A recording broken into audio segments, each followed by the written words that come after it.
Hello friends, welcome to my class. Issue of debentures में आज हम करेंगे issue of debentures for consideration other than cash. ये एक बहुत इंपॉर्टेंट टॉपिक है जिसका इंडिविजुअल क्वेश्चन भी आपको एग्जाम में आ सकता है। तो कंसिडरेशन अदर देन कैश का क्या मतलब हुआ कि कंपनी जब डिबेंचर्स इशू करेगी अब उसे इन रिटर्न कैश नहीं मिलेगा। तो ये डिबेंचर्स क्यों इशू किए जाते हैं, किन्हें इशू किए जाते हैं? ये डिबेंचर्स इशू किए जाते हैं प्रमोटर्स को या वेंडर्स को। प्रमोटर्स को दिए जाते हैं क्योंकि वो इनकॉर्पोरेशन एक्सपेंसेस इनकर करते हैं, ठीक है। उन एक्सपेंसेस के अगेंस्ट कंपनी उन्हें डिबेंचर्स इशू करती है। तो एंट्री क्या डालेगी प्रमोटर्स को? जब वो डिबेंचर्स इशू करेगी तब एंट्री आएगी इनकॉर्पोरेशन एक्सपेंसेस को हम डेबिट करेंगे और क्रेडिट करेंगे डिबेंचर्स को। जितने भी परसेंटेज आपको दे रखी होगी कंपनी ने इशू किए हैं वो डिबेंचर्स को हम क्रेडिट कर देंगे। दैट मींस डिबेंचर्स इशू तो हुए हैं बट इन रिटर्न कंपनी को कैश रिसीव नहीं हुआ, रादर उसने इनकॉर्पोरेशन एक्सपेंसेस पे ऑफ करने के लिए डिबेंचर्स इशू किए, ठीक है। सिमिलरली कंपनी डिबेंचर्स इशू कर सकती है टू द वेंडर्स अगर उन्होंने एसेट परचेज की है या किसी दूसरी कंपनी का बिजनेस ही परचेज किया है, ठीक। अब एसेट जब परचेज करेगी तब कंपनी परचेज कंसिडरेशन देगी। परचेज कंसिडरेशन मतलब एक अमाउंट फिक्स होगी जो कि कंपनी को देना होगा against the asset, that is known as purchase consideration.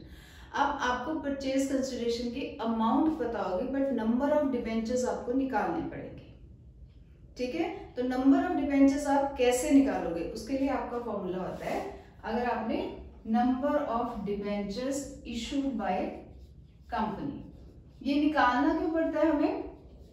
क्योंकि कंपनी जो है डिबेंचर्स इशू कर सकती है एट पार, प्रीमियम या फिर डिस्काउंट पे, ठीक है। अब नंबर ऑफ डिबेंचर्स डिफर कर जाएंगे तीनों ही केसेस में। तो किस तरीके से निकालेंगे हम नंबर ऑफ डिबेंचर्स को?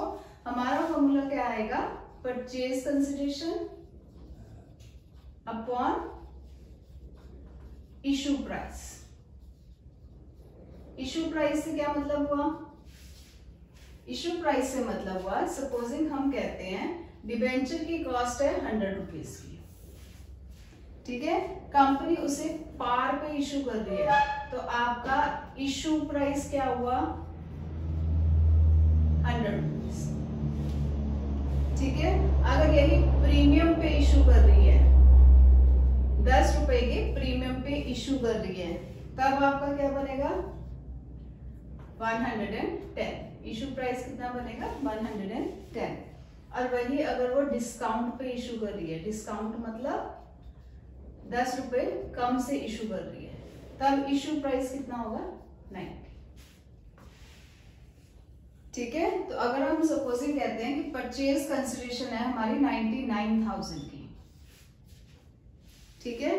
तो पार, अगर वो पार पे इशू करे तो कितने आएगा? 99,000 अपॉन 100, तो कितने नंबर ऑफ डिबेंचर्स होंगे? 990 डिबेंचर्स, ठीक है।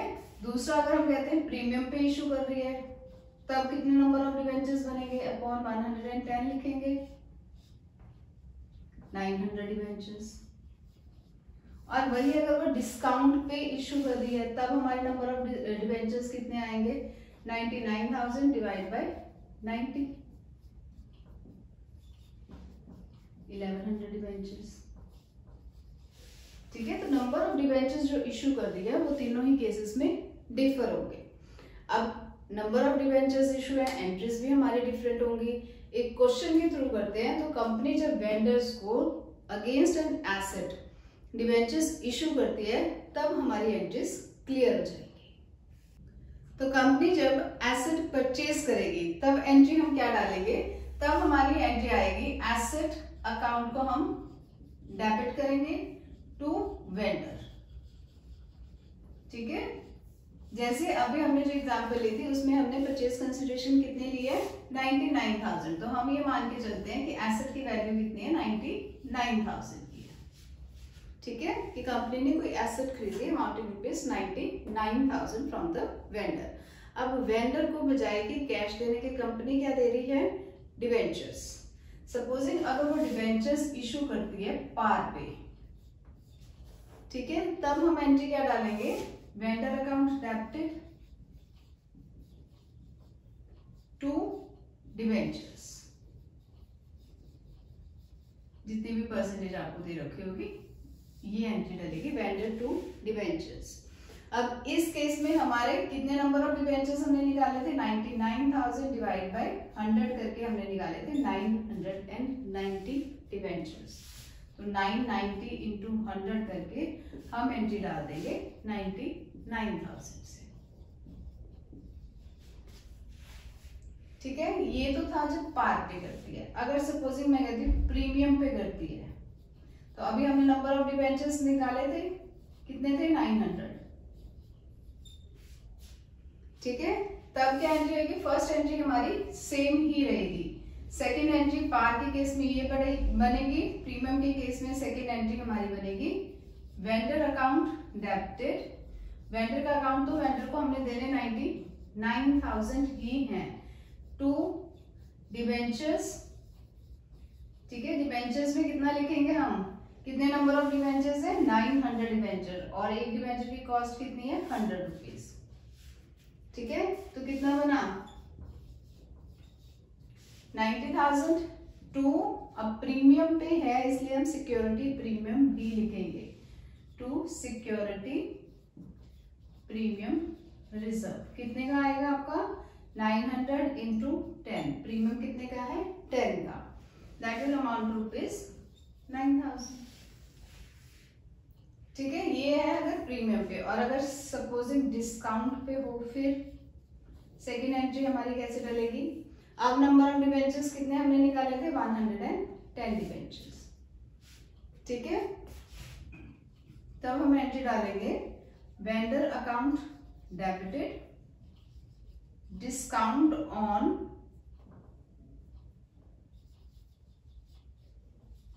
इशू ऑफ डिवेंचर, इसे भी हम डेबिट करेंगे, discount is a kind of loss to debentures, ठीक है। कितना आएगा हमारा, वेंडर को हमने देने 99,000, ठीक है। डिवेंचर्स कितने हैं, 110 इंटू 100 करके हम डिवेंचर्स में डालेंगे, 1,10,000, 1100 थे, सॉरी 1100 डिवेंचर्स,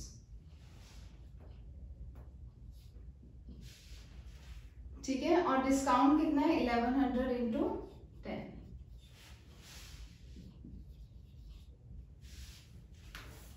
अब नेक्स्ट है कि जब कंपनी बिजनेस परचेज करती है तब एंट्रीज कैसे डिफर करती हैं। अब बिजनेस परचेज कर रही है, दैट मीन्स एसेट्स के साथ लायबिलिटीज भी टेक ओवर कर रही है, तो एंट्री क्या बनेगी हमारी, हम एसेट्स को डेबिट करेंगे टू लायबिलिटीज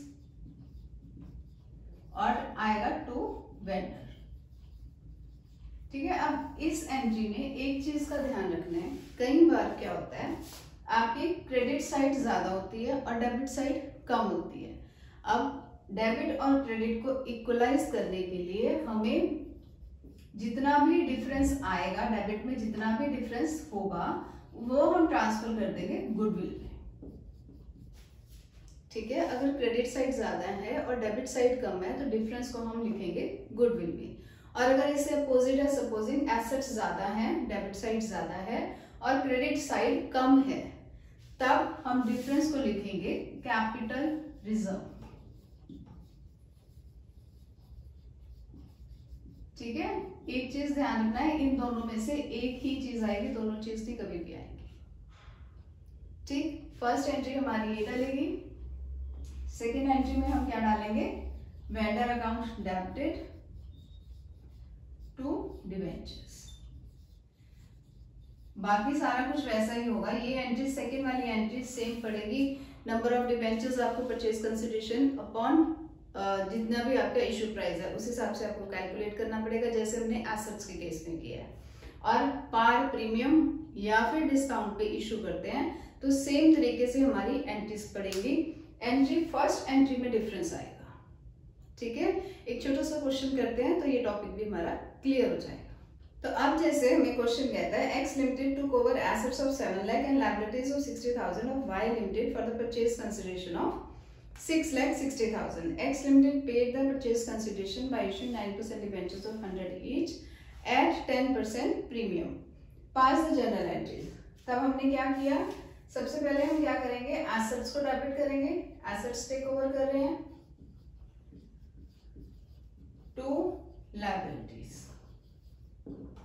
टू वेंडर का नाम दे रखा है इन्होंने वाई लिमिटेड.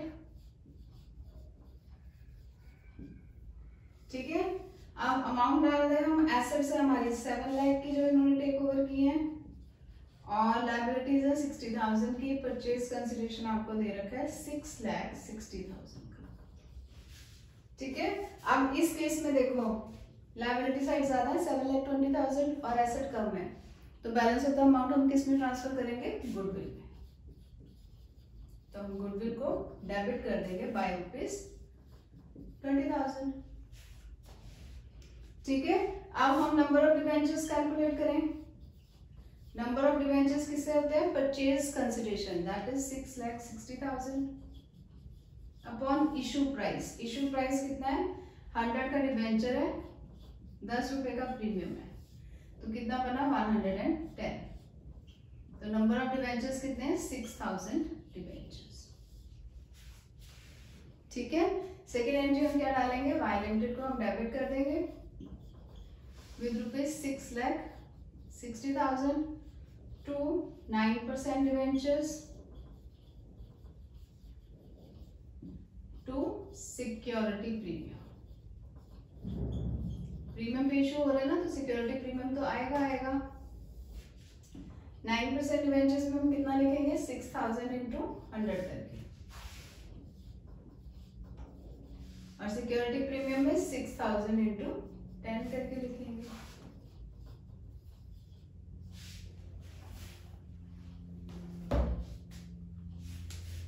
क्लियर है ये चीज.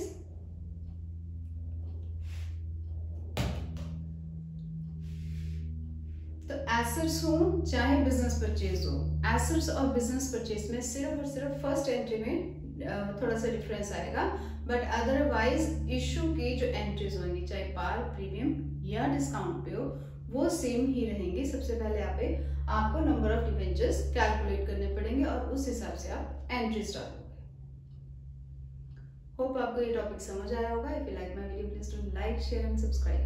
Thank you.